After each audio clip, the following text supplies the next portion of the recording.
Hammaga assalomu alaykum do'stlar.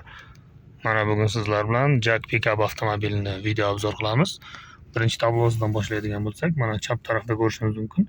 Dvigatelning temperaturasini ko'rsatadi. Yuqorida hozirgi vaqtni, ya'ni soatni ko'rsatadi.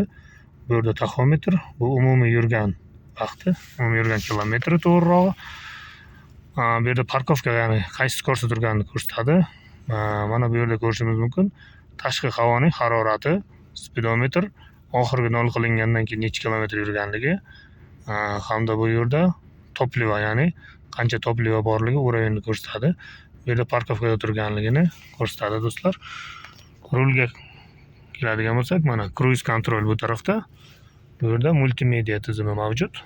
Avtomobilning mana водительning eshik tarafida, ya'ni водительning eshigida mana bunda 4 ta oynani boshqaradigan knopkalar mavjud, hamda blokirovka oynalarni, eshiklarni blokirovka hamda ochadigan knopkalari mavjud do'stlar.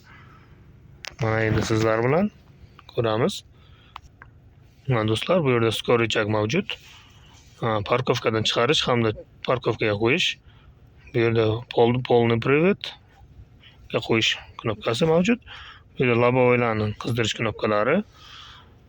Bu antiskользящий knopka, hamda mana bu knopka nima ekanligini kim bilsa kommentariyaga yozib qoldiringizlar.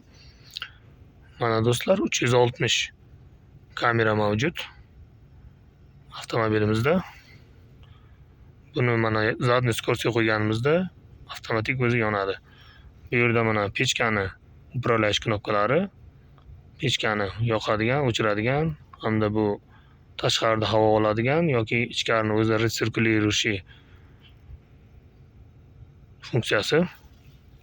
Bu yerda mana avariya knopkasi yoqishimiz mumkin, hamda pechkani oyoqqa yoki qaysi tarafga shamol havosi urishini boshqaramiz. Bu yerda temperaturani boshqaramiz do'stlar, pechkanikini. Like bosishni unutmang do'stlar, kanalimizga a'zo bo'lib qo'ying. Hamda avtomobilning mana bu qismini kim tushunsa, kommentariyaga yozib yuboringizlar.